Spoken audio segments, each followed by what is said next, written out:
제가 음소거를 하겠습니다.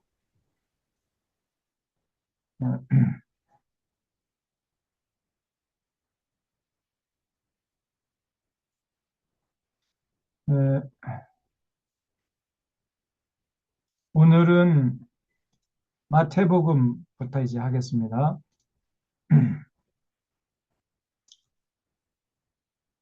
지난주에 사복음서 비교에 대해서 말씀드렸죠. 그래서 오늘은 이제 드디어 개별 복음서 한 권 한 권씩 들어가도록 하겠습니다. 오늘은 이제 마태복음인데, 마태복음은 음, 유대의 세리였죠. 오늘날로 하면은 그 세관원, 그 세금 징수원이었던 겁니다. 그 사람이 이제 에, 이 마태가 동족인 유대인에게 예수님의 메시아 되심을 전하고자 기록한 책이 마태복음이죠. 따라서 이제 마태는 사복음서 중에서 구약 성경을 가장 많이 인용합니다. 그럴 수밖에 없죠. 유대인들이 사랑하고 영향을 받고 있는 구약 성경, 구약 성경에서 예언된 그 메시아가 바로 예수님이다. 이런 이제 논리를 펴기 위해서 구약 성경을 많이 인용해요. 사복음서 중에서 가장 많은 인용을 한 책이 마태복음입니다. 그래서 그 예수님을 구약의 예언을 성취하러 오신 분으로 강조합니다. 다시 말하면 구약에서 하나님께서 언젠가 메시아를 보내주시겠다고 약속했는데 그 약속이 예수님을 통해서 완전히 성취됐다는 거예요. 그걸 강조해요, 마태복음은. 또 마태는 예수님의 공생애 동안의 가르침을 다섯 번의 강화란 말이 긴 설교라고 그랬죠. 마치 예수님이 3년 동안의 공생애 중에 다섯 번의 긴 설교를 한 것처럼 각색을 해서 이 다섯 번의 강화를 중심축으로 해서 그 기둥에다가 살을 붙여가지고 완성된 책이 마태복음입니다. 에, 여기에 비해서 누가는 시간 순으로 차례대로 기록을 한 거죠. 그래서 지난번에 여기까지 한 것 같아요. 다섯 번의 강화가 이제 마태복음 5장부터 7장까지 예수님의 산상수훈, 그다음에 또 마태복음 10장 열두 사도 임명과 제자도 예수님의 제자로서 살아가려면 반드시 이렇게 살아야 된다. 거기에 대해서 강조하고 있는 거죠. 그다음에 마태복음 13장은 천국 비유장입니다. 천국은 이런 곳이다 하는 걸 다양한 비유를 통해서 쉽게 설명을 해 주셨습니다. 또 마태복음 18장부터 19장 2절까지는 다시 한번 천국 백성들의 삶의 자세를 선포하세요. 전부 다 제자도라고 할 수 있습니다. 예수 믿는 사람들이 이 땅에서 어떻게 살아야 되느냐. 여기에 대해서 예수님이 포커스를 맞춰가지고 전해주신 거예요. 그래서 우리가 이런 예수님의 말씀을 잘 듣고 이 말씀대로 살아야 돼요. 그게 신앙생활이고요. 거기에 신앙의 열정을 불태우는 사람이 진짜 신앙인이죠. 그냥 종교적인 의식, 예배드리고 또 돌아서서는 세상에 나가서 자기 멋대로 살아가고 이거는 신앙생활 하는 게 아닙니다. 그냥 취미생활, 취미. 자기 취미생활 하는 거예요. 진짜 신앙생활이라는 거는 그 예수님의 가르침을 잘 듣고 그 가르침에 입각해서 삶의 현장에서 그 예수님의 가르침에 순종하면서 살아가는 거예요.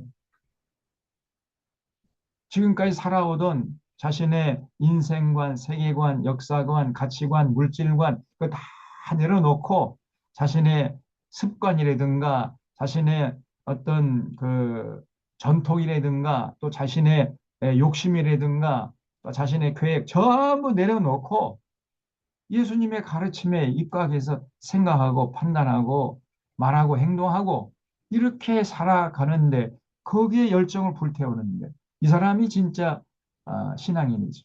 진짜 예수 믿는 사람입니다. 그래서 네 번의 그 강화도 전부 다 제자도를 말해요. 제자도. 그리고 24장부터 26장 5절까지는 마태의 종말론이라고 그랬죠.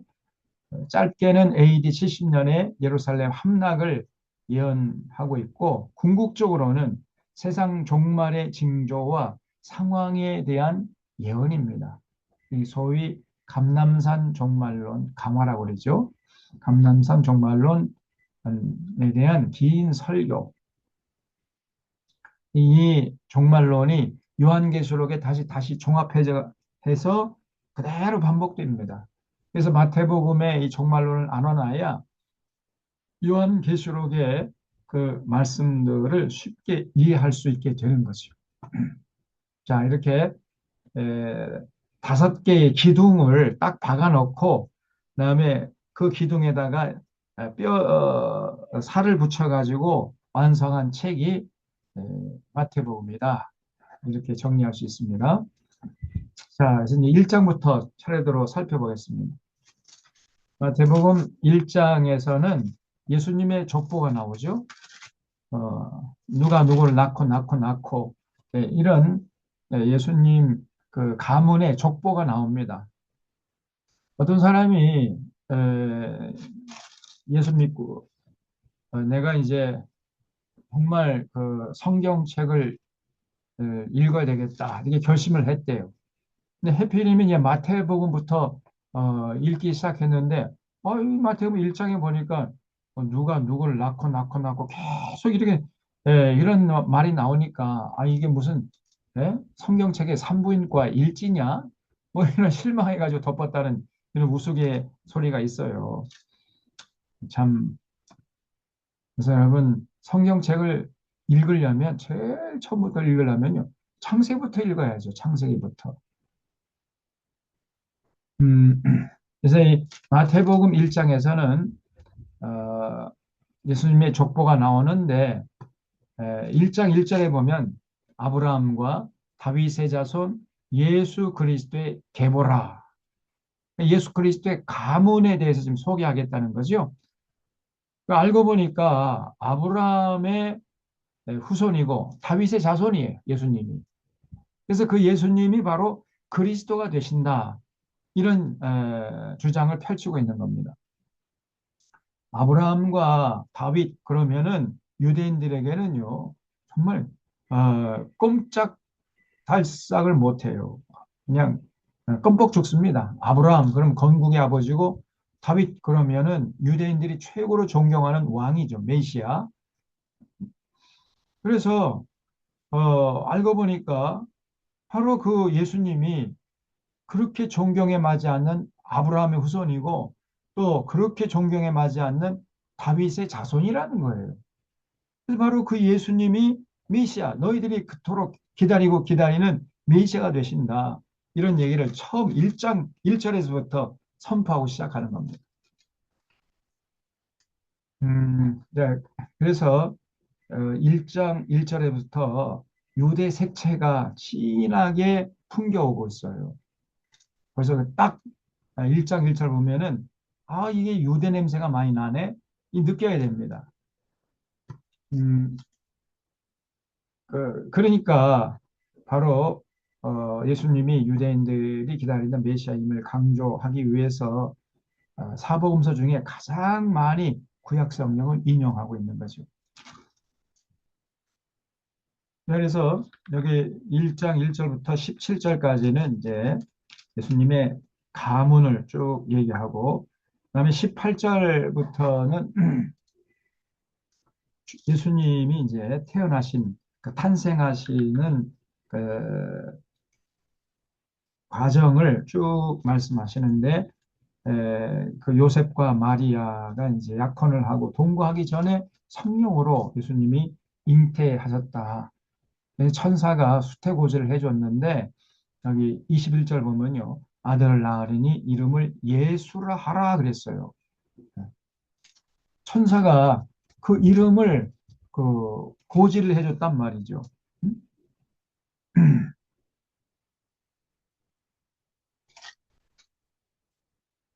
그 예수라는 이름 자체가 뭐냐면요. 이는 그가 자기 백성을 그의 죄에서 구원할 자이십니다.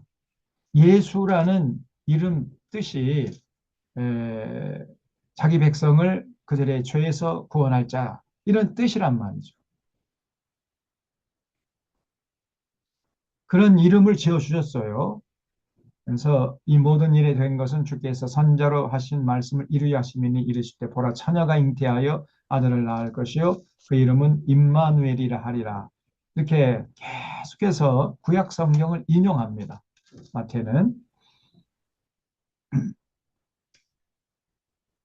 어, 그래서 이런 마태의 예수님 소개는 유대인들에게는 충격적이었습니다.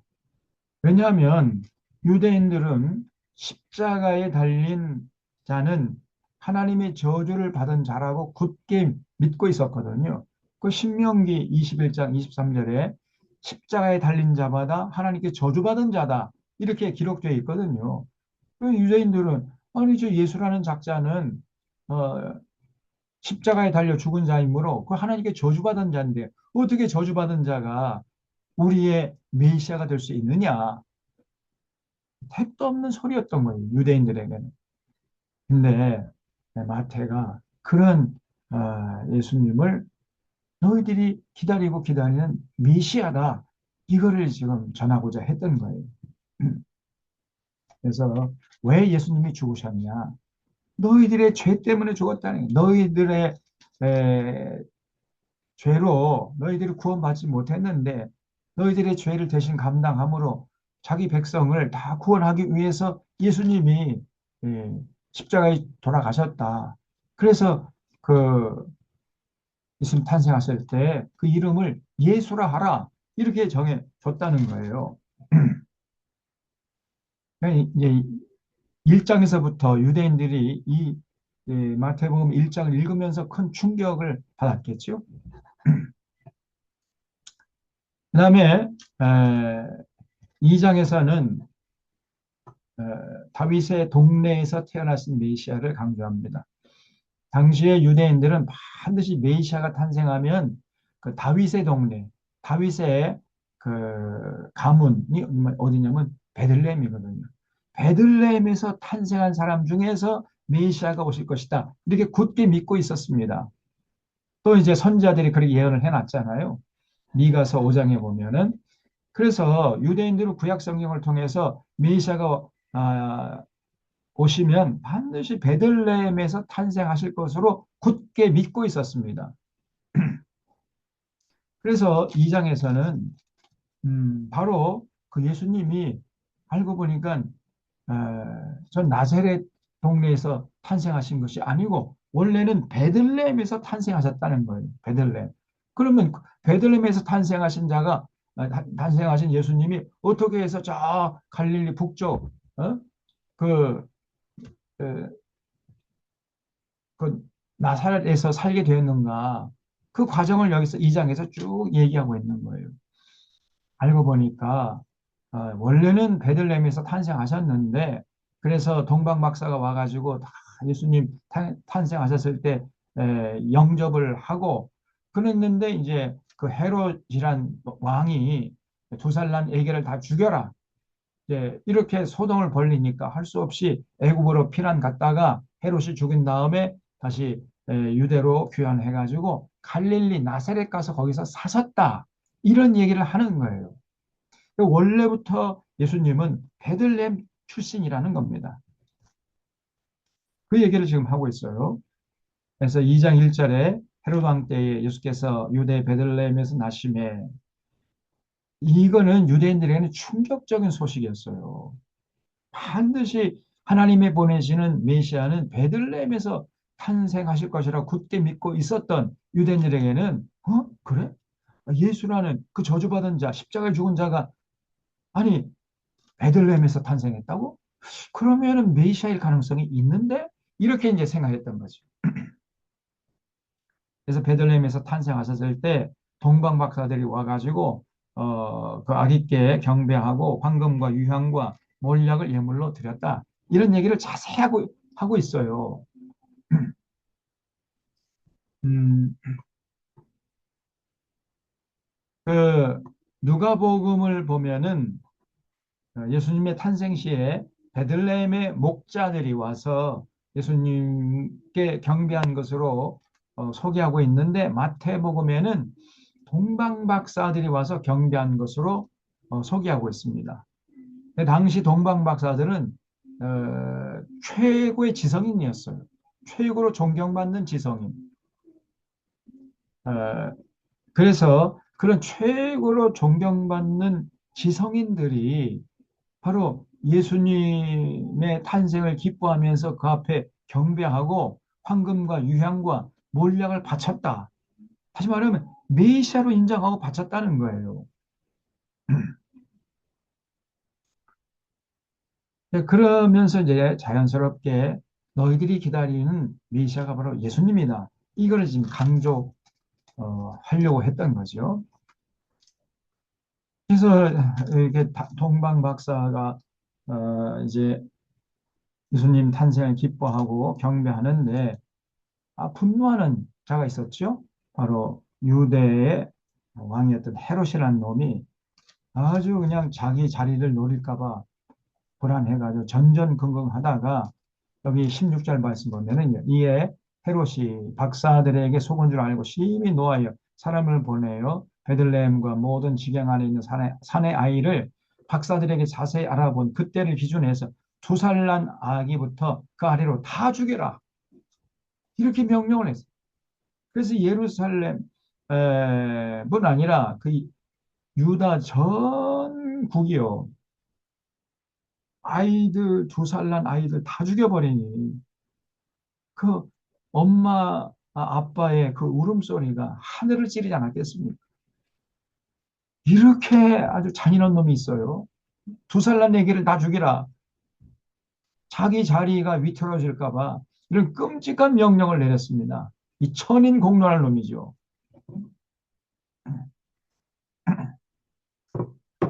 동방박사들이 헤롯 왕에게 약속해 놓고, 메시아라고 인정받는 아기가 탄생한 것을 알면 와서 알려드리겠습니다 하고 여기 갔는데, 천사들의 인도를 따라서 그냥 바로 왕에게, 애굽 왕의 헤롯 왕에게 오지를 않고 그냥 자기 고향으로 돌아가 버리니까 화가 나가지고 2살 난 아기를 다 죽이라고 명령하고 다 죽여버렸어요. 야, 이 참 끔찍한 일이 나는 겁니다. 그래서 17절 이에 선지자 예레미야를 통하여 말씀하신 바, 계속해서 구약 성경을 인용하죠. 라마에 슬퍼하며 크게 통곡하는 소리가 들리니 라헬이 그 자식을 위하여 애곡하는 것이라. 그가 자식이 없으므로 위로받기를 거절하였도다 함이 이루어졌다. 이런 구약 성경의 예언이 이루어졌다는 거예요. 그래서 이제 예수님이 할 수 없이 애굽으로 도피를 했어요. 그런 다음에 헤롯이 죽은 후에 주의 사자가 애굽에서 요셉에게 현몽하여 이르되 일어나 아기와 그의 어머니를 데리고 이스라엘 땅으로 가라. 아기의 목숨을 찾던 자들이 죽었느니라 하시니 요셉이 일어나 아기와 그의 어머니 데리고 이스라엘 땅으로 들어가니라. 그러나 아켈라오가 그 아버지 헤롯의 뒤를 이어 유대의 임금됨을 듣고 거기로 가기를 무서워하더니, 그러니까 애굽에서 다시 예루살렘으로 베들레헴으로 가려고 했는데, 잘못하면 거기 갔다가 나 죽임을 당할까 봐 그 베들레헴으로 돌아가지를 못하고 꿈에 지시하심을 받아 갈릴리 지방으로 갔다는 거예요. 갈릴리. 그 갈릴리 지방하고 베들레헴은 굉장히 먼 거리입니다. 그 베들레헴은 남쪽 지방이고 갈릴리는 저 북쪽 지방이죠. 우리로 하면은 베들레헴은 광양이죠, 광양. 광양. 순천. 그런가 하면 갈릴리는 함경북도, 어, 저쪽 뭐 아오지 탄광 뭐 그런 동네예요.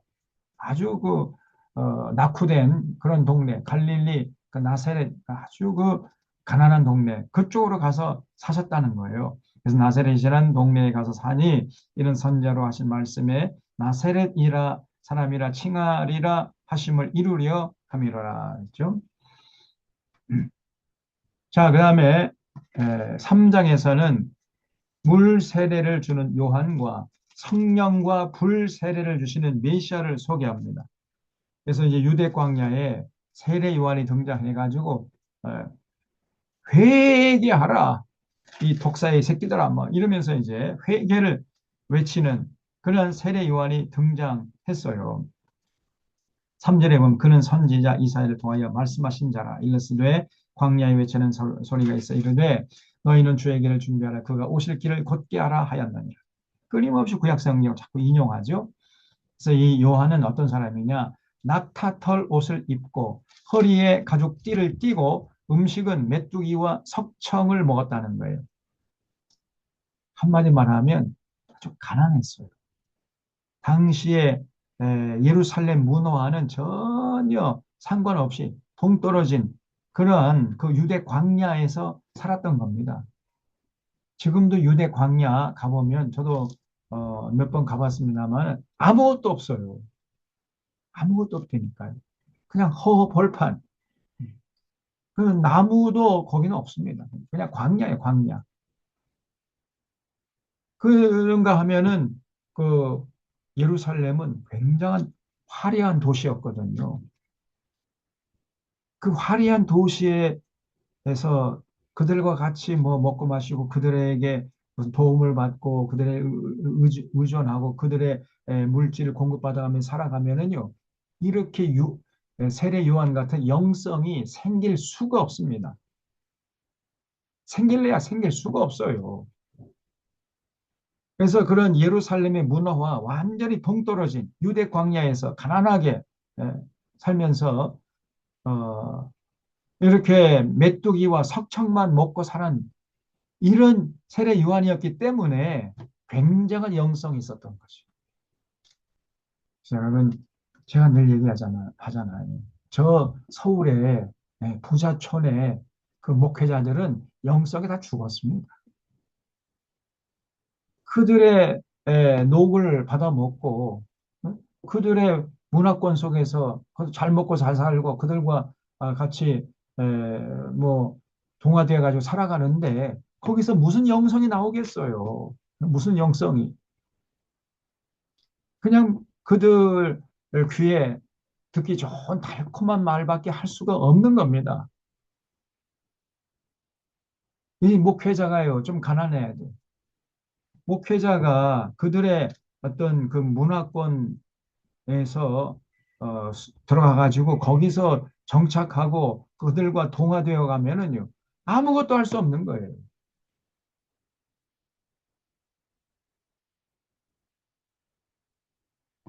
이 지금 서울의 이 부자촌 동네에 대형교회 목사들 그냥 배에 기름이 지고 등 따숩고 뭐 날마다 뭐 고급 승용차 타고 다니고 고급 호텔에 가서 고기 썰고 비행기 타고 다니고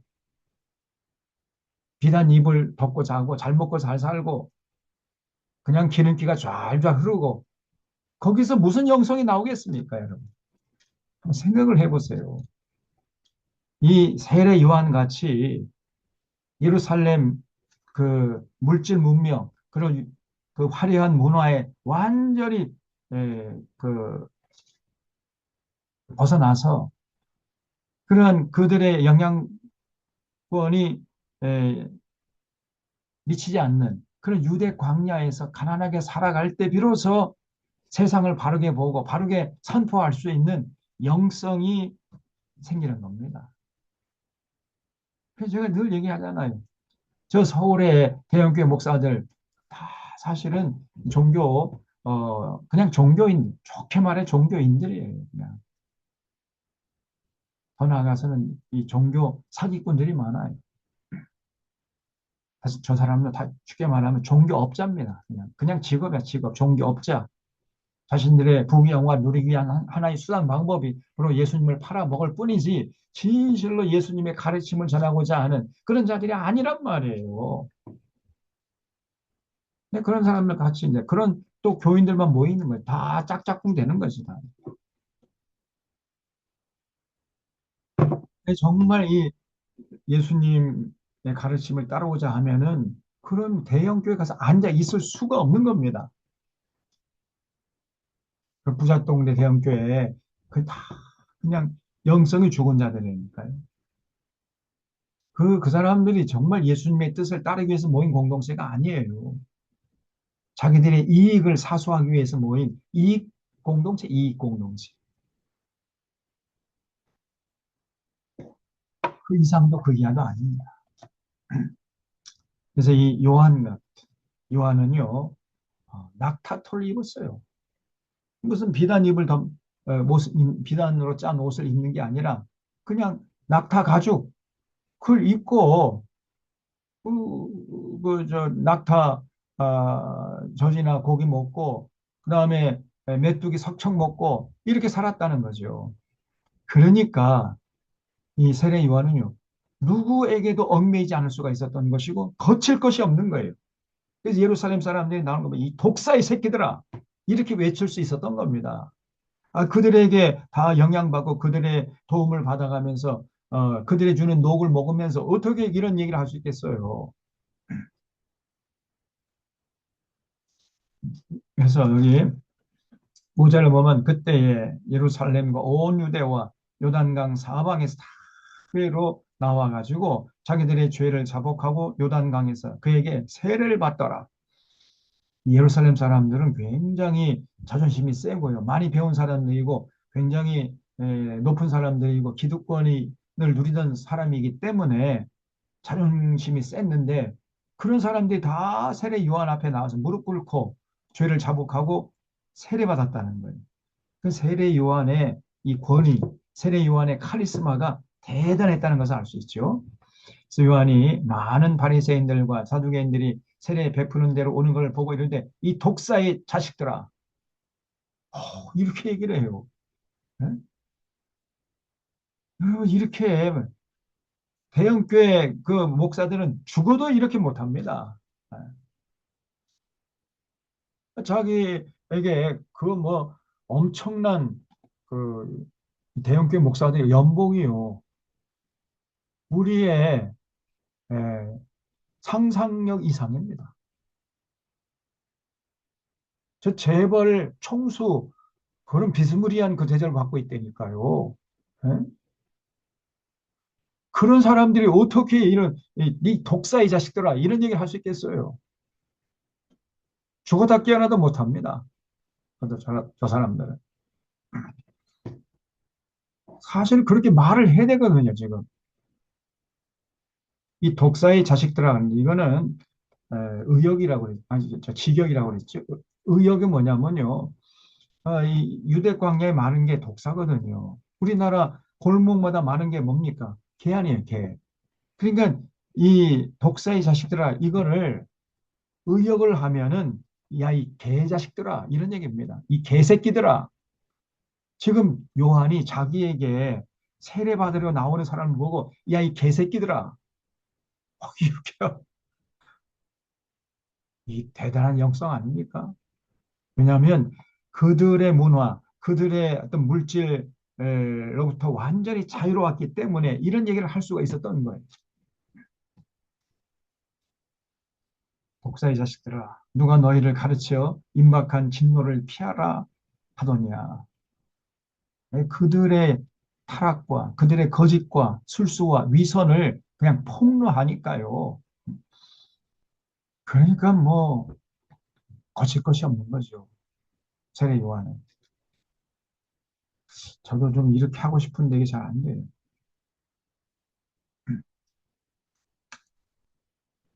저도 많이 타락했죠.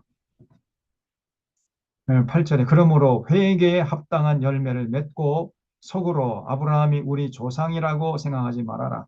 내가 너에게 이르노니 하나님이 능히 이 돌들로도 아브라함의 자손이 되게 하시리라. 너희들 뭐 할례 받고 유대인이 됐고 유대인 중에서도 존경만 사람이라 해가지고 천군 따놓은 당상이라고 생각하지 천만의 말씀 만만의 콩떡에 이것더라. 이런 얘기예요 지금. 하나님께서 이 돌들로도 아브라함이 자손이 되게 하실 거야. 그러니까 이 세례 요한의 설교는요, 정말 거칠 것이 없어요. 그래서 이 세례 요한의 설교를 듣는 사람들은 두 가지 중에 하나를 선택해야 됩니다. 정말 마음이 찔려가지고 회개하고 거듭나든지 아니면 저 세례요한을 돌로 쳐 죽이든지 둘 중에 하나를 해야 돼. 그 정도로 강력한 설교였어요. 그냥 귀에 듣기 좋은 달콤한 그런 빠다바른 이런 설교하지 않았습니다. 그래서 이 돌들로도 아브라함의 자손이 되게 하시리라. 이미 도끼가 나무 뿌리에 놓였으니 좋은 열매를 맺지 아니하는 나무마다 찍혀 불에 던져지리라. 나는 너희로 회개하게 하기 위하여 물로 세례를 베풀거니와 내 뒤에 오시는 이는 나보다 능력이 많으시니 나는 그의 신을 들기도 감당하지 못하겠노라. 그는 성령과 불로 너에게 세례를 베풀 것이요. 그래서 여기 줄 쳐주십시오. 성령과 불로 세례 베푸실 것이다. 세례 요한과 예수님의 차이점이 바로 여기서 드러나는데 세례 요한은 물로 세례를 줄 뿐이에요. 회개의 세례죠, 그거는. 근데 예수님은 어, 성령 세례와 불 세례 주신다네. 불. 이게 뭐냐? 12절 더 읽어보면은 이제 설명이 돼요. 손에 키를 들고 자기의 타작마당을 정하게 하사 알고 온 모아 곳간에 들이고 쭉정이는 꺼지지 않는 불에 태우시리라 그랬어요. 그래서 이 성령 세례와 불 세례가 뭐냐? 어떤 분은요, 이 성령파들이 주로 이 구절을 가지고 이상하게 해석을 합니다. 아, 여기에 예수님께서 성령과 불로 세례 준다고 그랬으니까 무슨 말이냐? 예수 믿는 것 따로, 그 다음에 예수 믿은 다음에 성령 세례 받는 것 따로 있다는 거예요. 제2차 세례를 주장합니다. 예수 믿는 거 가지고 안 된다는 거예요. 예수 믿은 다음에 반드시 성령 세례 받아야 된다는 거예요. 그 성령 세례는 뭐냐? 그게 불세라는 거예요. 성령 받으면 막 마음이 뜨거워가지고 뜨거 막 그러잖아요, 사람들이. 예? 사실 그게 아닌데 지금 오늘 한국 교회 가요. 성령 세례가 곧 불세란 줄 알아요. 왜냐하면 그런 성령파 이런 목사들의 잘못된 설교, 잘못된 가르침을 그냥 그대로 수용했기 때문에 성령 세례가 곧 불세례다. 성령 세례가 뜨겁다 해가지고 막 뜨겁다 막 이러고 있어요. 멍청한 것들이. 전혀 아닙니다, 그게. 이게 무슨 말이냐면 성령 세례와 불세례. 성령 세례는 은혜를 베풀어 가지고 구원시키는 그런 세례예요. 그리고 불세례는 심판의 세례를 말하는 겁니다. 심판의 세례. 그래서 여기서 성령의 세례를 받은 사람들은 성령이 내주하시면 자신의 모든 죄를 회개하죠. 그리고 거듭나요. 예수 믿기 전의 삶과 예수 믿은 후의 삶이 완전히 달라지는 겁니다. 예수 믿는 다음에도 예수 믿기 전에 삶을 반복한다면 그 예수 지금 잘못 믿고 있는 거예요. 거듭나야 돼, 거듭. 예수님께서 말씀하셨잖아요. 거듭나지 아니하면 하나님 나라를 볼 수도 없고 들어갈 수 없다. 예수님께서 분명히 이렇게 가르쳤어요. 여러분 심각하게 생각해야 됩니다. 정말 내가 예수 믿고 거듭났는가? 다시 말하면 내가 예수 믿고 나의 성품이 완전히 달라지고 내 인생관, 세계관, 역사관, 가치관, 물질관이 다 변했는가? 이걸 스스로 점검해 보셔야 돼요. 우리 하나님 만홀히 여길 수 있는 분이 아닙니다. 세상 사람들은 속일 수 있어도 하나님은 절대로 속일 수가 없어요. 거듭나지 않으면 여러분 천국 못 돌아가요. 어떡하시려고 그래? 심각하게 자기를 점검해 봐야 돼.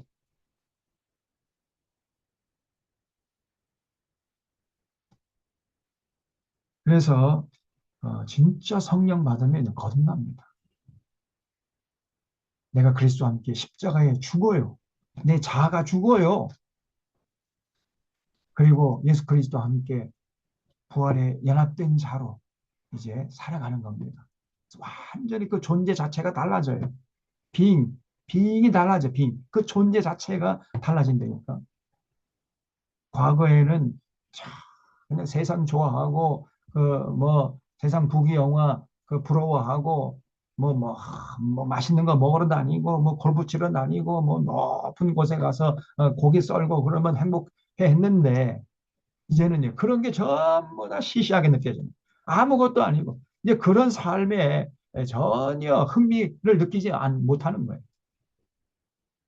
그게 진짜 거듭난 거예요. 그리고, 이제 정말 많은 사람들을 섬기려고 하고, 배려하면서 이해하고, 위로하고, 격려하려고 하고, 그렇게 사람이 달라져요. 그게 거듭난 사람입니다. 과거에는 돈을 좋아해가지고 그냥 돈 하고 그냥 출세하려고 그냥 온갖 거짓과 술수로 높은 사람은 비유 맞추려고 하고 뭐 이러는 사람이 이제는 전혀 그런 게 이제 흥미를 보이지 않아요. 재미가 없어 그런 거. 관심이 없어지는 거예요. 하루를 살더라도 내가 정말 주님의 뜻을 따라 살다가 죽겠다 이런 자세가 되는 거죠. 완전히 삶이 달라지는 겁니다. 그 사람이 성령 세례 받은 사람이에요. 우리 주님이 오시면은 바로 그런 성령 세례 주시고, 그럼 이제 그 사람은 다시 주님 오실 때 알곡이 되는 거예요. 알곡. 그리고 반대로 불세례 받는 사람이 있어요. 불세례는 누구냐? 여전히 마음이 완악해. 예수 믿고도 여전히 예수 믿기 전에 삶을 계속 반복하고 교회 마당만 밟을 뿐이고 예수 믿는다고 하면서 여전히 세속적으로 그저 돈 좋아하고 출세 좋아하고 여전히 세상 부귀영화 육신의 정욕과 안목의 정욕과 이생의 자랑에 취하면 이렇게 살아가요. 또 그런 사람 부러워하면서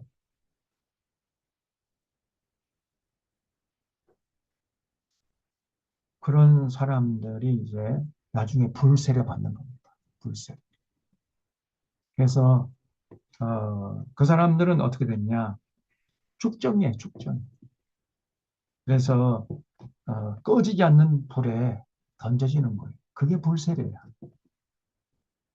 우리 예수님은요, 그 양면성이 있습니다. 정말 성령 세례 받는 사람 거듭나가지고 예수님 잘 섬기잖아요. 그럼 그 사람은 이제 알곡이 돼. 그래서 천국의 곳간에 모여드리고, 그리고 그게 이제 성령 세례 받은 사람이고, 그리고 그 예수님 가르침을 그냥 경홀히 여기고 한 귀로 듣고 한 귀로 듣고 그냥 듣는 것 같지만 또 안 들어. 전혀 자신의 자아는 죽지 않고 여전히 자기 자아가 시퍼렇게 살아있고 세상 좋아하면서 주일날 교회 나와가지고 그냥 악의 눈물 흘리는 거예요. 여전히 세상에 나가서는 세상 속물 인간은 세상 사람보다 더 세속적으로 이렇게 살아간단 말이에요. 그런 사람에게 우리 주님이 에, 성령 세례 주실 리가 없지요. 그런 사람은 이제 불세례 준다. 불세례.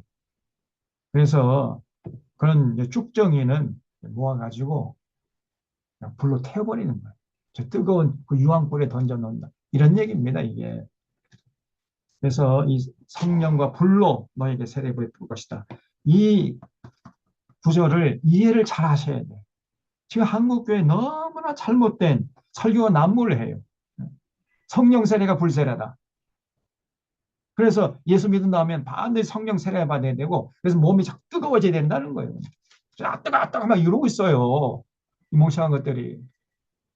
진짜 성령 세례는요, 거듭나는 것이고, 그리고 어, 이성의 작동이 활발해지고 어, 마음이 아주 성령님의 인도하심에 예민해져 가지고 이제는 저 인동요 시인이 얘기한 것처럼 어, 하늘을 우러러 한 점 부끄러움 없는 삶을 살려고 그러는 거예요. 바람, 이세에 이는 그 바람에도 나는 괴로워했다. 그렇게 아주 섬세한 인격을 가지고 고상한 인격을 가지고 주변을 돌아보면서 상대방을 배려하고 또 위로하고 격려하면서 정말 하루를 살더라도 아름답게 가치 있게 살려고 하는 이런 사람으로 변해버리는 겁니다. 완전히 사람이 달라지는 거예요. 그게 생명세례. 근데 예수 믿고 나서 여전히 그냥 예수 믿는 척 하는 사람이 있어요. 그런 사람에게 나중에 주님이 불세례 주신다는 겁니다. 그 뜻이에요, 이게. 성령 세례가 불세례다. 이런 식으로 해석한다면은 빨리 그런 목회자에게 도망치는 게 여러분 상책입니다.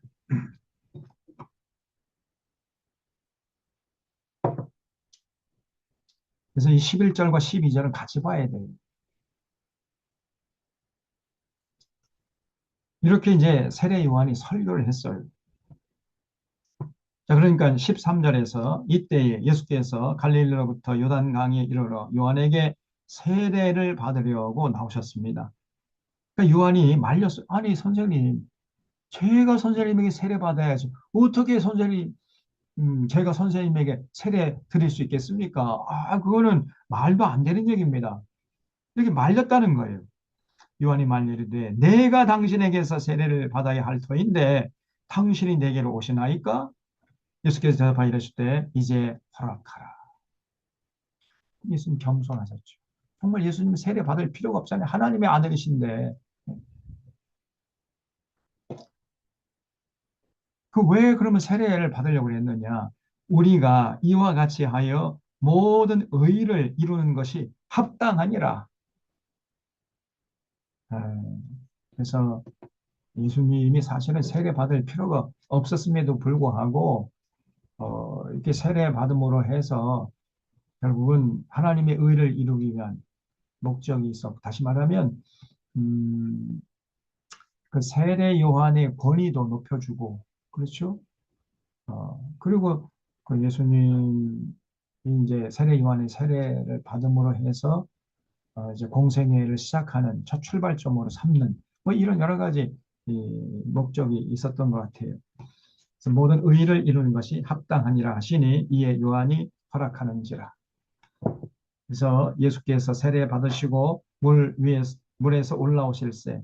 그러니까 당시 세례는요 전부 다 침례였습니다. 침례. 그 강가에 가가지고 강 한복판에 가서 사람을 풍덩 빠뜨려요.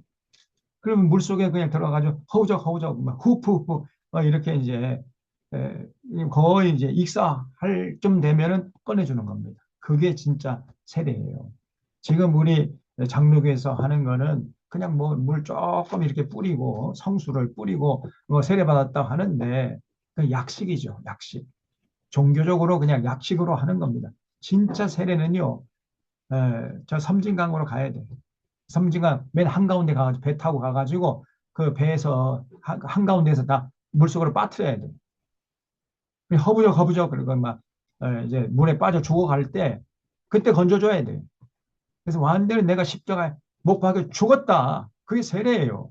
그리스도와 함께 십자가에 죽고 그리스도와 함께 부활에 연합된 자로 그런 살아가겠다고 결단하고 체험하는 그것이 바로 세례거든요.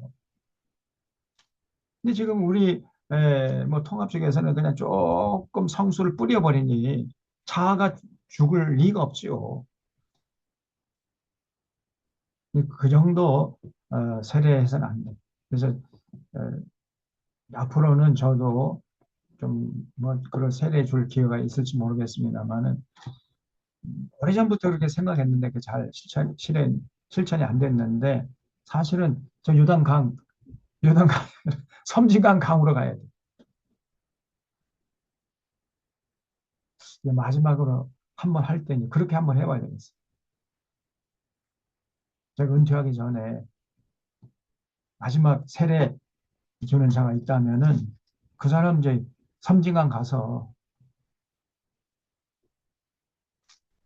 물에 풍덩 빠뜨렸다가 5분 후에 꺼내주고 나는 완전히 죽었습니다. 예수 믿기 전에 나는 완전히 죽었습니다. 그렇게 고백할 수 있어요. 이 세례를 약식으로 하니까요. 자아가 안 죽어요. 그냥 여전히 자아는 시퍼렇게 살아있단 말이에요. 네, 그래서 물에서 올라오실세 건출 주십시오. 강가에 가서 세례 받은 거예요. 그래서 세례 받은 다음에 물에서 이제 그 강가에서 올라오셨다는 거죠. 그러니까 하늘이 열리고 하나님의 성령이 비둘기 같이 내려 자기 위에 임하심을 보더니 하늘로부터 소리에서 말씀하시되 이는 내 사랑하는 아들이요 내 기뻐하는 자라 하시니라. 그러니까 그 세례 받을 당시에 삼위일체 하나님이 거의 다 함께 계셨던 거죠. 성부 하나님, 그다음에 성자 예수님이 계시고, 그다음에 성령이 비둘기같이 내렸다 그랬죠. 성삼위 일체 하나님께서 그곳에 계셨다는 것을 알 수 있습니다. 이런 거룩한 신비적인 사건이 있었단 말이죠. 자, 그래서 이제 예수님께 드디어 공생애를 시작하게 되는데, 사장에 보면은 공생애 또 시작하기 전에 마지막 하나 더 남은 관문이 있었습니다. 그게 뭐냐면 마귀에게 시험 받는 거예요. 그래서 예수님은 공생애를 시작하시기 전에 마귀에게 세 번의 시험을 받으셨습니다. 그러나 그 시험을 하나님의 말씀으로 물리쳤어요. 마귀가 세 번씩 시험할 때에 자기의 지식이나 자기의 의지나 자신의 결단으로 이기려고 했던 것이 아니고, 예수님은 항상 말씀을 들이대면서 말씀에 의지해서 말씀의 힘으로 물리셨던 겁니다. 이게 중요해요. 오늘 예수님의 이 마귀의 시험 받을 때의 모습을 잘 우리가 마음에 새겨서 우리도 어, 그 본을 받아야 됩니다. 우리의 어떤 지식이나 우리의 인격이나 우리의 감정이나 이걸 가지고는요, 마귀의 유혹을 이기기 힘듭니다. 흘러머지고 쓰러지는 거예요. 말씀을 딱 의지하잖아요. 말씀을 붙잡고 말씀을 들이대면서 마귀의 유혹을 이기려고 하면 이길 수 있는 거죠. 말씀으로 물세서 말씀으로. 마귀는 예수님을 시험할 때 하나님의 말씀을 들이대면서 시험했고, 놀랍게도 마귀도요, 시험할 때 하나님의 말씀을 들으면서 시험했던 거예요. 이 마귀도 여러분 쉽게 생각하면 안 됩니다. 얼마나 머리가 비상한지 몰라요. 그러나 우리가 뭐 너무 두려워할 필요는 없어요. 우리가 마귀를 대적하려고만 하면은 또 성령님이 도와주시니까. 그래서 마귀도 예수님 시험할 때 하나님 말씀을 들이대면서, 야, 이거 봐라, 성경에 이런 말씀이 있지 않느냐? 너 하나님의 아들이라고 했잖아. 하나님의 아들은 성경에 보면은 하나님께서 천사를 보내가지고 높이 떨어질 때 그 발이 땅에 떨어지기 전에 천사를 보내가지고 지켜주신다고 보호해 주신다고 그러지 않았어. 그러니까 뛰어내려. 하나님 말씀을 들이대면서 유혹한 거예요. 이런 신천지나 이런 그 하나님의 교회 안상홍 정윤회 이런 것들이 하나님 말씀을 들이대면서 성도들 유혹하는 겁니다. 그때에 하나님 말씀, 그래, 그래, 그런 말씀도 있지만 또 이런 말씀도 있어, 이거사. 너는 하나 말고 둘은 몰라. 또 이르시되, 이렇게 해서 말씀으로 대적을 해야 돼요. 그럴 정도로 준비가 돼 있어야 됩니다. 그래서 지금 우리가 성경 공부하는 거예요, 이렇게. 성경에 대해 제대로 모르면은 저 이단들이 말씀을 들이대면서 우리 유혹할 때에 백전백패예요. 그러나 성경을 제대로 알고 있으면은 저 이단들 저 백전백승할 수 있습니다, 우리가. 저는 아무것도 아니거든요. 신천지나 뭐 지금 여호와의 증인이나 하나님의 교회 이 안상훈 증인의 이런 것들 이 성경을 막 이상하게 배에 꽈가지고 들이대니까 성경을 제대로 모르면은 확실하게 모르면은 거기 다 쏙 넘어가 버리는 거예요. 저는 성경을 정확하게 알고 있어야 돼요. 음,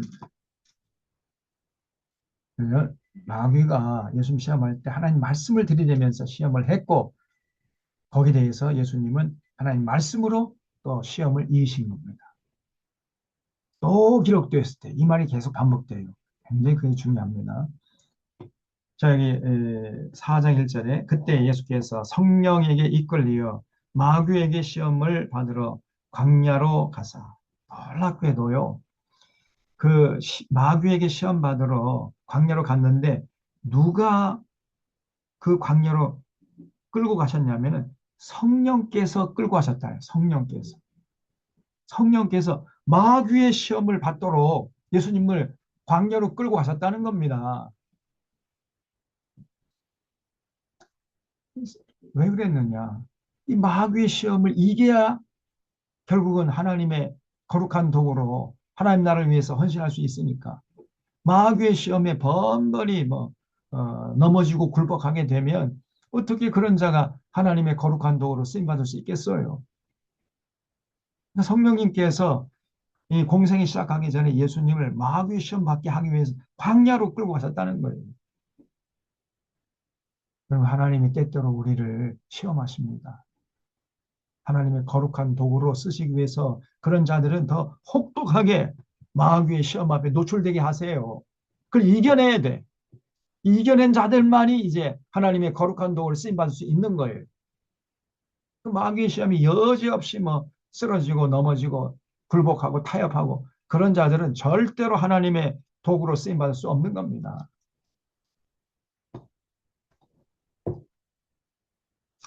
그때 예수께서 성령에게 이끌려 마귀에게 시험을 받으러 광야로 가사 40일을 밤낮으로 40일 금식하였습니다.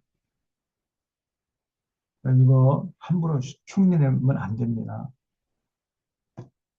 우리가 예수님 아니잖아요. 다시 말해 40일 금식했다는 건 정말 목숨을 걸었다는 거죠. 요 광양 지역에도 어느 목사님이 나도 예수님처럼 40일 금식해야 되겠다. 그러다가 반신불과 됐죠. 그 함부로 해서는 안 되는 거예요. 어쨌든 예수님은 40일을 밤낮으로 금식했어요. 저도 한 세 번, 어, 두세 번 정도 3일 금식 해본 적이 있는데 진짜 죽을 맛입니다. 진짜 죽을 맛이에요. 이틀째 되는 날에는 힘이 쭉 빠지고 아무 생각이 없어져요. 그냥 오직 눈을 감고 걸어도 눈을 뜨고 걸어도 보이는 것은 김이 모락모락 흰 쌀밥밖에 생각이 안 나요. 기도할 의욕도 사라지고 찬양할 의욕도 사라지고 어서 시간 다 지나가가지고 약속한 시간 3일 지나서 빨리 집에 가서 배 터지게 먹고 싶어. 이런 욕심밖에 없다니까요. 그렇게 금식이 여러분 어렵습니다. 힘이 쭉 빠져요. 근데 예수님 40일 금식하셨으니까 이게 보통이 아니죠. 그때에 이제 마귀가 나와가지고 뭐라고 시험을 했냐면요. 시험하는 자가 예수께 나와 이르되 네가 만일 하나님의 아들이거든 명하여 이 돌들로 떡덩이가 되게 하라. 40일 금식한 예수님 앞에 이 시험은 정말 거부할 수 없는, 거절할 수 없는 달콤한 유혹이었죠. 근데 예수님은요, 뭐라고, 어떻게 그 시험을 이겼습니까? 떡덩이 하라. 예수께서 이르시되 기록되었을 때, 하나님 말씀을 드리는 거예요. 기록되었을 때, 사람이 떡으로만 살 것이 아니요 하나님의 입으로 나오는 모든 말씀으로 살 것이라 하였느니라. 이게 구약 성경의 신명기 8장 3절의 말씀이에요. 그러니까 예수님이 벌써 구약 성경에 통달했다는 것을 알 수 있죠. 신명기 8장 3절의 말씀을 예수님이 머릿속에 다 암기하고 있었던 거예요. 적재적소에 그 마귀의 시험을 하나님 말씀을 들이대면서 이겨냈던 겁니다. 야 이거사, 그래 내가 지금 배고픈데 그래 내가 이 돌덩이를 떡으로 만들 수 있는 능력도 있어. 하나님의 아들에게 맞긴 맞아. 그러나 사람이 떡으로만 살 것이 아니고 하나님의 입으로 나오는 모든 말씀으로 사는 거야. 이러면서 이제 물리치신 거예요. 그러니까 이제 두 번째 이에 마귀가 예수를 거룩한 성으로 데려다가 성전 꼭대기에 세우고 이르되 네가 만일 하나님의 아들이라면 뛰어내리라 기록되었다. 이거 보세요. 마귀도 지금 성경 말씀을 들이대면서 유혹하는 거예요. 그 봐라 성경이 이렇게 기록되어 있지 않느냐. 그가 너를 위하여 그의 사자들을 명하시리니 그들이 손으로 너를 받들어 발이 돌에 부딪히지 않게 하리로다. 이렇게 성경에 기록되어 있지 않아. 너 하나님의 아들이라며. 하나님의 아들은 하나님께서 천사를 보내가지고 발이 땅에 부딪히지 않도록 보호해 준다고 그렇게 약속했잖아. 그러니 뛰어내려 이렇게 유혹하는 거예요. 말씀을 들이대면서. 이 말씀이 어디 기록되어 있냐면은 시편 91편에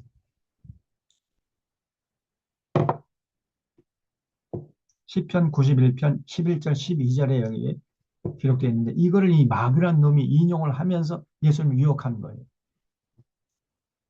그러니까 예수께서 이랬을 때 또 기록되었을 때, 그걸 주셨죠. 또 되었을 때, 말씀으로 유혹할 때 예수님이 말씀으로 또 대적을 하는 거예요. 말씀으로. 그 정도 실력이 있어야 마귀의 유혹을 물릴 수 있습니다. 요즘에 이 이단들이 지금 판을 치고 있잖아요. 이단이 창궐하고 있습니다. 한국교회가. 그만큼 기초가 허약하다는 얘기예요. 그러니까 그 틈을 파고 지금 이 이단들이요. 저 신천이나 이 여호와의 증인이라든가 또 하나님의 교회 이런 사람들이 말씀을 들이대면서 이거 봐라 성경 이렇게 기록됐는데 지금 정통적인 교회에서 잘못 가르치고 있다. 거기에 쏙 넘어가요. 그때 또 기록되었을 때 너희는 하나만 알고 둘은 몰라. 너희들의 해석은 잘못된 해석이야. 이렇게 그들의 잘못을 꿰뚫어 볼 수 있는 능력이 있어야 됩니다. 그래야 마귀의 시험을 이길 수 있는 거예요. 이단의 그 달콤한 유혹을 이겨낼 수 있는 겁니다.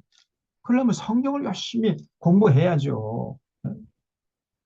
근데 한국계 교인들이 성경의 기초가 약해. 너무나 약해. 성경이 어떤 책인도 모르고.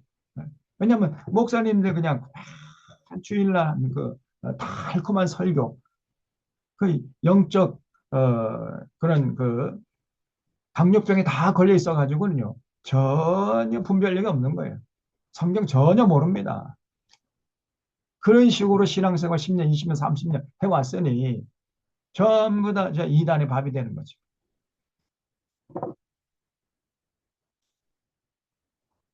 이단을 이길 수 있는 유일한 방법, 성경을 가르쳐가지고 성경 제대로 알게 하는 거예요. 그럼 저 신천지나 뭐 그것들 얼마나 정말 허무맹랑한 얘기를 하고 있는데도 쏙 넘어갑니다. 그러나 성경을 제대로 알면요 너무나 천박한 것들이다. 그것들은 정말 마귀의 앞제비들입니다. 그런 것들이 금방 이렇게 분별이 돼요. 또 기록되었으되 주 너희 하나님을 시험하지 말라. 그러면서 이제 대적을 한 거예요. 그러니까 마귀가 안 통하니까요. 아이고 안 통한다 안 통해. 세 번째 유혹을 했는데 어떻게 했냐면 그를 데리고 지극히 높은 산으로 가서 천하만국과 그 영광을 보여 이르되 만일 내게 엎드려 경배하면 이 모든 것을 내게 주리라. 얼마나 여러분 달콤합니까? 딱 한 번만 눈 딱 감고 절하면은 세상 모든 영광을 누리게 해주겠다는 거예요. 대부분의 사람들이 여기에 자신의 영혼을 팔아버립니다. 파우스트에 나오는 멤피스토 팰리스처럼 마귀의 영을 팔아가지고 그 대신에 이 세상 사는 동안 부귀영화는 우리가 출세하고 뭐 이런 사람들 있잖아요. 지금 마귀가 예수님이 그렇게 유혹을 했어요. 오늘날에도 내가 볼 때 이 그 한국 교회 안에나 또 정치권에나 이런 사람들이 너무나 많아. 이 마귀에게 자기 영혼을 눈 딱 감고 절해가지고 마귀가 주는 그 세상 부귀영화에 취해 있는 이런 사람이 너무나 많다니까요. 네, 그 사람들이 가는 곳은 이제 지옥의 뜨거운 불입니다. 지옥의 안방이에요. 그럴 수밖에 없어요. 예수님은 그게 안 통했어요. 그래서 내게 엎드려 경배 이 모든 걸 내게 주리라. 그때 예수께서 말씀하실 때 사탄아 물러가라. 기록되었을 때 그러죠. 또 하나님의 말씀을 들이대는 거예요. 주 너희 하나님께 경배하고 다만 그를 섬기라 하였느니라. 이 말씀도 신명기 6장 13절의 말씀입니다. 이 말씀을 들이대면서 마귀를 대적했어요. 그러니까 이제 마귀가 예수를 떠나고 천사들이 나와서 수정해요. 이제 그래서 드디어 그 모든 마귀의 시험을 다 통과하고 이제 공생에 시작할 수 있는 만반의 준비가 다 된 거죠. 12절에 예수께서 요한이 잡혔음을 들으시고 갈릴리를 물러가셨다가 나사렛을 떠나 스불론과 납달리 지경 해변에 있는 가버나움. 이 가버나움이 예수님 공생의 3년 동안의 선교 본부였습니다. 선교 본부. 그래서 공생에 또 항상 이 가버나움 중심으로 선교 활동을 하셨어요.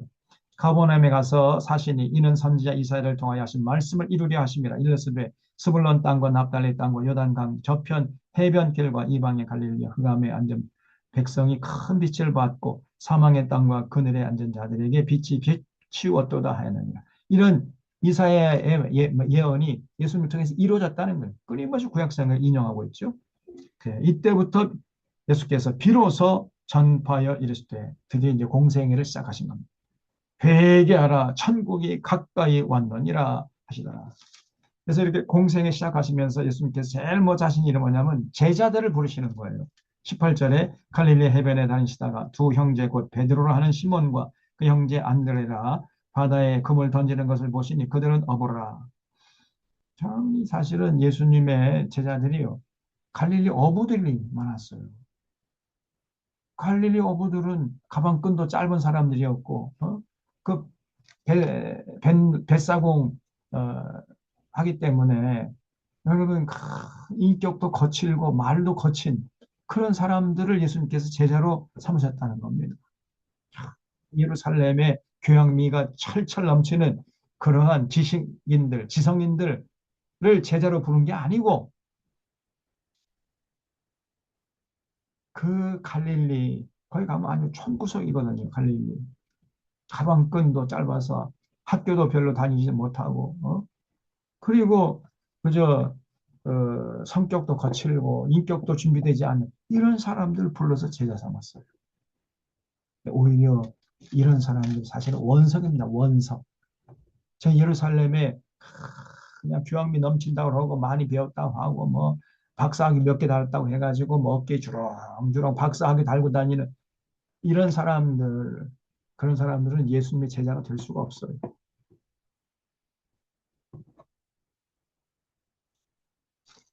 왜냐하면 이 사람들은 자기들이 가진 게 너무 많아. 너무 기득권자. 내려놓을 게 너무 많거든요. 그런 사람은 예수님의 제자로 부름받기가 쉽지 않습니다. 다 내려놔야지. 그게 어디 쉽겠어요. 그래서 이 사람들은요, 뭐, 아무것도 내놓을 게 없어, 그냥.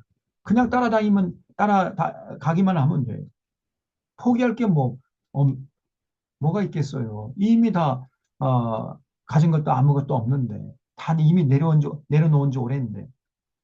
그래서 두 형제 베드로라 하는 시몬과 형제 안드레라가 바다에 그물 던지는 걸 보시니 그들은 어부라 말씀하실 때 나를 따라오라 내가 너희를 사람 낚는 어부가 되게 하리라 하시니 그들이 그 그물을 버려두고 예수를 따르니라. 그들이 곧 이게 중요해요. 곧 즉시로 왜냐하면 아무것도 포기할 것이 없거든요. 그래서 여러분 가난한 자들이 예수님을 잘 따를 수 있어요. 세상 부귀 영화 누리고 높은 자에 앉는 사람은 포기할 게 많아. 쉽게 못 따라갑니다. 그래서 예수님 말씀하신 천국은 부자들이 갈 수가 없다 이렇게 말.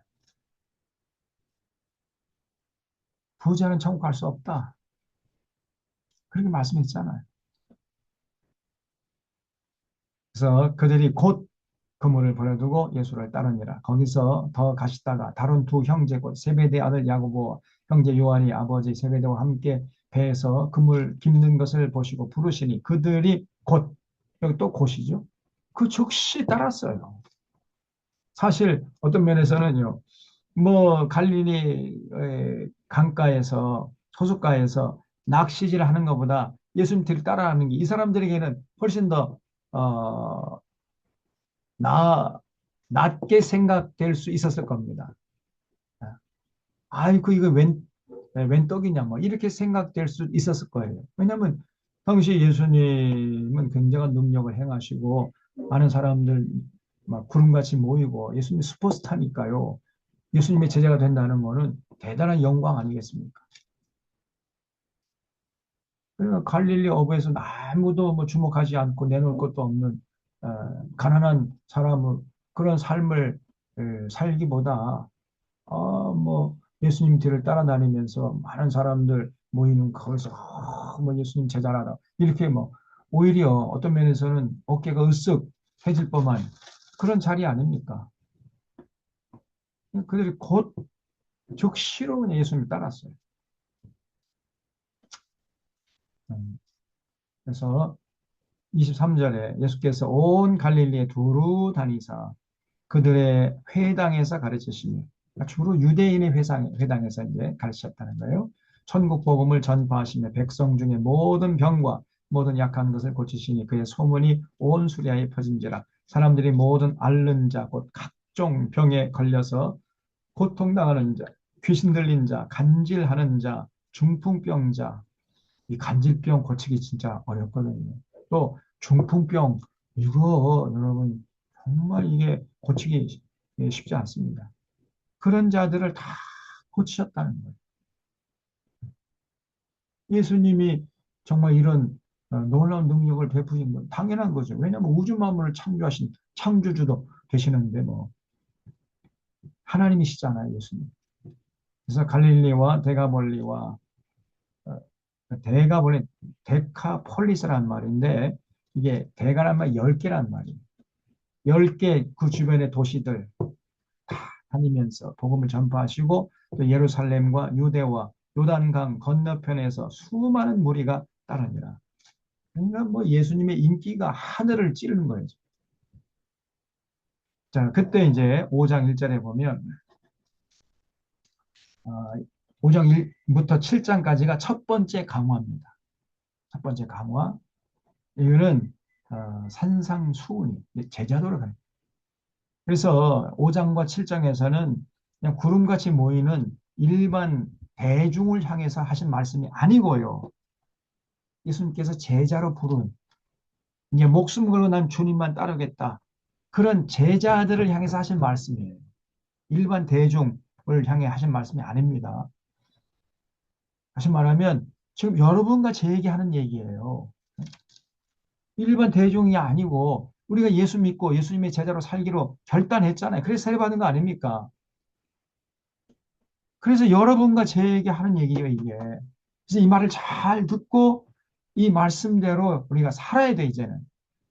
왜냐? 예수 믿고 예수님의 제자로 살기로 하나님께서 서약했잖아요. 그래서 세례 받았지 않습니까? 그러면 이제는요, 이거는 빼도 박도 못해. 이건 되돌릴 수가 없어요. 근데 이제 다시 나 세례 받은 건 취소하겠다. 그럴 수가 없습니다, 이게. 한번 하니까 약속한 것은 지켜야 돼요. 그래서 이 말씀 잘 들어야 됩니다. 잘 듣고 마음에 새기고 실천해야 돼요. 5장 1절에 예수께서 무리를 보시고 산에 올라가 앉으신 제자들이 나옵니다. 이거 보세요. 제자들에게 하신 얘기예요. 제자도란 말이에요. 제자도 discipleship. 네.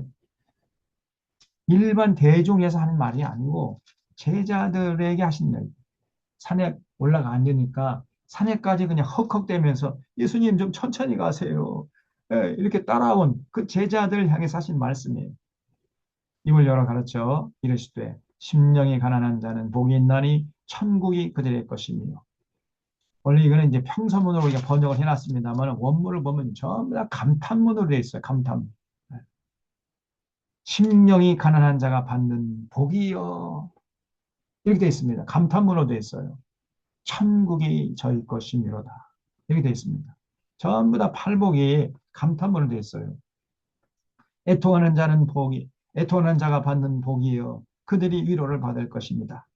온유한 자가 받는 복이요. 그들이 땅을 기업으로 받을 것이다. 의에 졸이고 목마른 자가 받는 복이요. 그들이 배부를 것이미로다. 긍휼히 여기는 자가 받는 복이요. 그들이 긍휼히 여김을 받을 것이다. 마음이 청결한 자가 받는 복이요. 그들이 하나님을 볼 것이다. 화평케 하는 자가 받는 복이요. 그들이 하나님의 아들이라 일컬음을 받을 것이다. 의를 위해 박해받는 자가 받는 복이요. 그들이 천국이 그들의 것이다. 나로 말미암아 너희를 욕하고 박해하고 거짓으로 너희를 거슬러 모든 악한 말을 할 때에는 너희에게 복이 있나니 기뻐하고 즐거워하라. 하늘에서 너희의 상이 큽니다. 너희 전에 있던 선지자들도 이같이 박해했느니라. 그렇죠? 여러분 이 복 있는 사람은요 이렇게 살아가는 사람. 이게 진짜 복 있는 사람. 마음이 가난해. 다시 말하면 세상 욕심, 세상 부귀영화, 명예, 자기 자리, 기득권 거기에 대해서 마음을 비워야 돼. 다 내려놓아야 돼. 그래서 마음이 좀 가난해. 심령이 가난한 자. 이 사람이 진짜 복 있는 사람.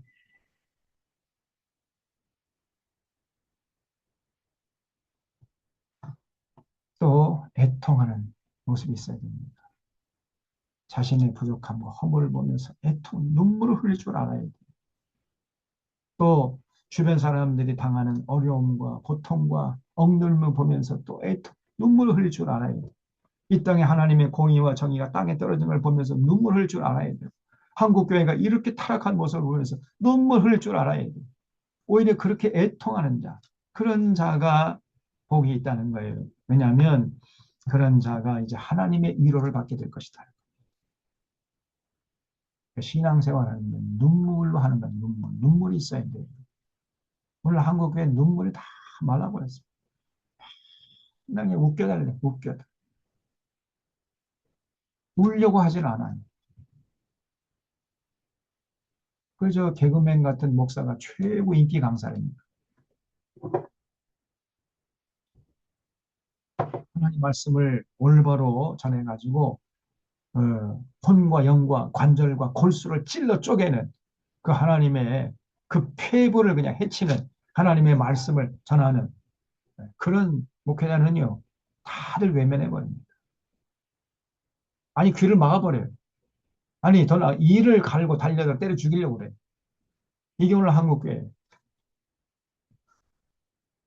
조금 자기의 치부를 드러내고 좀 싫은 소리 하면은요 금방 그냥 막 죽일 듯이 달라지는 겁니다. 그런 자들은 절대로 하나님의 위로를 받을 수 없습니다. 그리고 온유해야 돼요. 온유. 마음이 온유해야 됩니다. 온유하다는 것은 두 가지, 이 프라우스라는 헬라어 말을 쓰는데 프라우스는 두 가지 차원이 있어요. 하나님 앞에서 온유와 사람을 향해서 온유 두 가지가 있어요. 하나님 앞에서 온유는 뭐냐?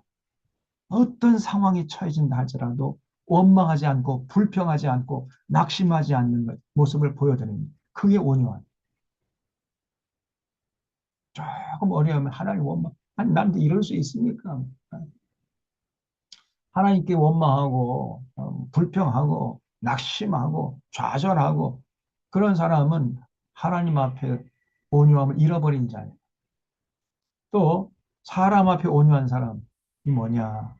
저 사람이 나한테 어떻게 행하든지 거기에 상관하지 않고, 거기에 독립적으로 나는 요상하게, 여전히, 그렇게 해라. 나는 여전히 한 말씀대로 사랑하면서 살겠다 해가지고 그런 사람을 향해서도 또 사랑으로 섬기는 거예요. 그게 온유합니다. 이 쉽지 않습니다. 근데 그게 복 있는 사람의 특징이다. 그 사람이 바로 무슨 복을 받느냐? 땅을 기업으로 받게 될 것이다. 땅을. 다시 말하면 그런 사람이 진짜 세상 사람들에게 칭찬받고 존경받는다. 그 다음에 의에 줄이고 목마른 자, 복이 있나니 그들이 배부를 것이며 의, 의로워야 돼. 의가 뭡니까? 네, 이건 하나님의 뜻을 말하죠. 하나님의 뜻대로 살아가려고 하는 사람. 그 사람이 복이 있는 사람. 자신의 욕심이나 자신의 어떤 습관이나 자신의 전통 다 내려놓고 하나님의 뜻대로 생각하고 말하고 행동하고 이렇게 살아가는 사람. 그런 사람이 복된 사람이고 그런 사람은요, 음, 배부를 것입니다. 밥을 먹지 않아도 배불러. 그 영혼이 에, 아주 건강하고요. 그런 사람은 세상이 감당하지 못하는 복된 삶을 살아요. 그리고 또 긍휼히 여기는 자, 자비를 베푸는 사람이죠. 어렵고 힘든 사람 보면은 이제 베풀려고 하고 상대방을 먼저 배려하려고 하고 이렇게 살아가는 사람이 자비한 사람이죠. 그 사람이 결국은 하나님께 긍휼히 여김을 받게 됩니다. 또 마음이 청결한 자, 이 사람이 복 있는 사람인데 그 사람이 받는 복이 뭐냐? 하나님을 본다는 거예요. 마음이 청결해야 하나님을 봅니다. 여러분, 어, 그 가을 하늘, 요즘에 이제 여름 하늘, 그 구름이 껴있지만 가을 하늘은 그냥 파랗잖아요. 아무것도 없잖아요. 그냥 손을 휘저으면 파란색이 묻어나올 정도로 그렇게 파란 하늘, 그게 마음이 청결한 거예요. 마음속에 여러 가지 욕심과 또 어떤 마음의 상처, 걱정, 근심, 좌절 이런 것들이 다 사라지고 그런 신앙의 먹구름들이 다 사라지고 푸른 하늘처럼 이렇게 청청한 마음의 소유자 그런 사람은요 하나님이 보인다. 하나님.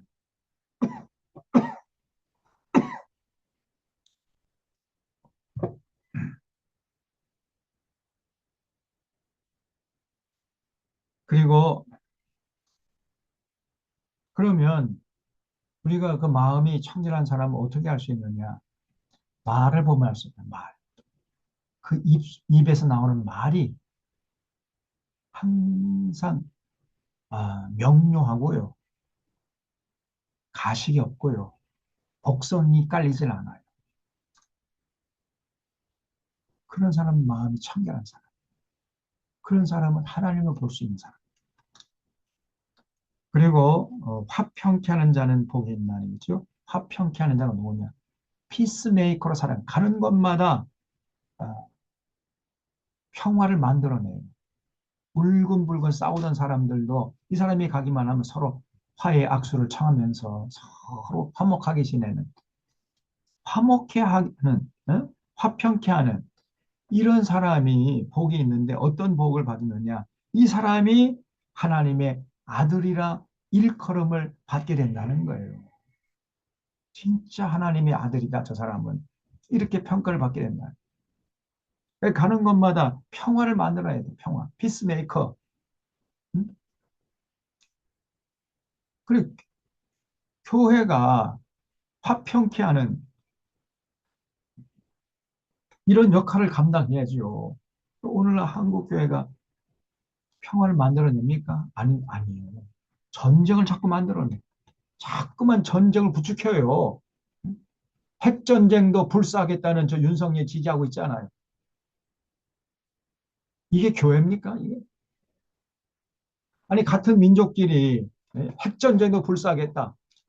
저 일본군을 우리 한국 땅에 들어오게 해가지고 한미일 군사 동맹 맺어서 저 같은 민족인 저 북한을 쳐부수겠다. 이게 제정신이냐 말이에요. 물론 저 윤석열 저놈은 하나님을 믿지 않기 때문에 저런 말을 할 수 있다고 칩시다. 그러면 거기에 대해서 한국 교회가 이건 잘못됐다. 그러면 안 된다라고 가르쳐야 되는데 쌍수를 들고 환영을 한단 말이죠. 쌍수 들고 이게 오늘날 한국의 저 대형교회 목사 장로들 그 교인들 그러니 정말 저는 그런 것들 보면은 저는 교회가 아닙니다.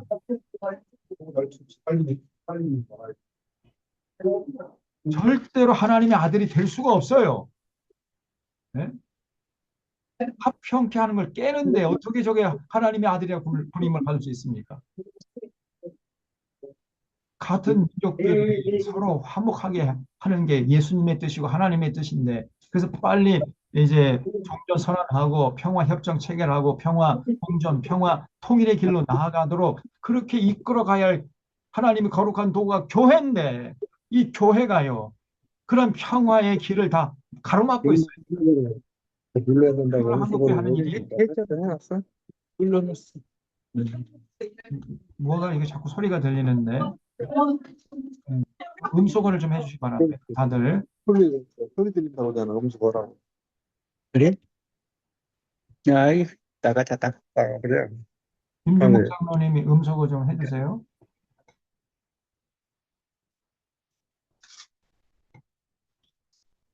음, 그리고 이제 여덟 번째 복이 뭐냐면요. 핍박을 받을 때 쭉 참아내는 거예요. 나가. 빨리.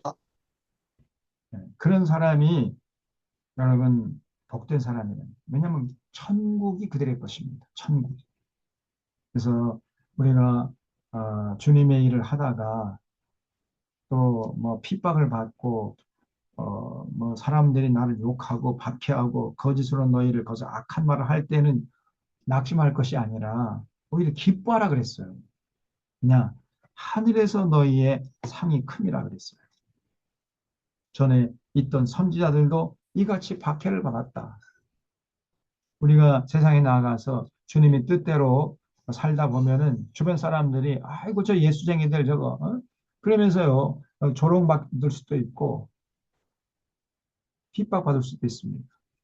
어떤 사람은 직장에서 이제 도시락을 가지고 옛날인데 도시락 싸가지고 이제 기도를 하고 눈 떠보니까 도시락이 없어졌더래. 어느 놈이 장난치려고 그 도시락을 그냥 이제 숨겨 넣어버린 거예요. 그러면서 조롱하는 거예요. 그러거나 말거나 정말 그 예수 믿는 티를 내면서 그, 그, 그 직장에서 없어서는 안 될 그런 존재로 자리매김을 하면서 성실하게 정직하게 충성되게 일하는 모습을 보여주는 거죠. 절대로 사람들에게 조롱받고 핍박받는다 해가 낙심할 필요가 없습니다. 부끄러워할 필요도 없고 오히려 기뻐해야 돼. 즐거워하고 하늘에서 너희 받을 상이 크니라. 이게 팔복이에요. 예수님의 제자들은 예수 믿고 예수님의 뒤를 따르겠다는 사람들은 반드시 이렇게 살아야 된다는 거예요. 그다음에 13절에 너희는 세상의 소금이니 너희는 세상의 소금이 되어라 이렇게 말씀하지 않고요. 너희는 세상의 소금이라는 거예요. 너희들의 정체성이 뭐냐? 이미 너희들은 소금이야, 소금.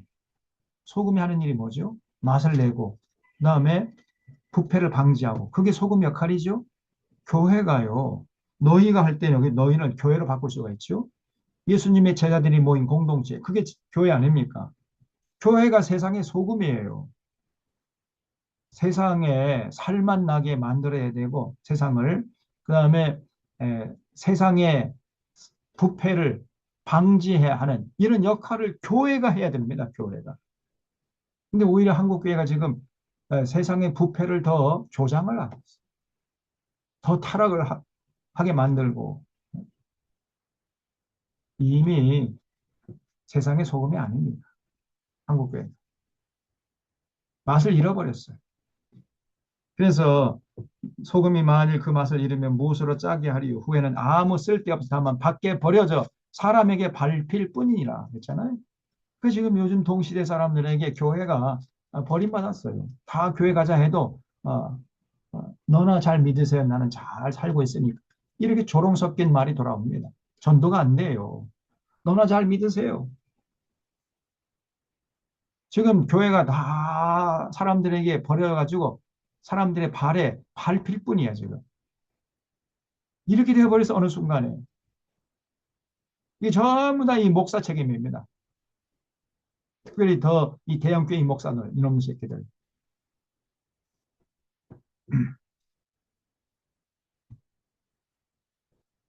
또 너희는 세상의 빛이라 그랬죠. 산 위에 있는 동네가 숨기지 못한 세상의 빛이에요. 그래서 빛의 역할은요, 어둠을 몰아내는 걸, 어둠이라는 건 빛이 없는 상태 아닙니까? 자꾸만 세상에 빛을 비춰가지고 세상의 어둠을 몰아내야 되는데, 오늘 한국교회는 오히려 더 어둠을 불러와, 어둠을. 더 어둠을 짙게 만들어. 정말 이게 너무나 하나님 앞에 부끄럽고 죄송해요. 목사로서 이게 정말로 너무너무 송구스러운 거예요.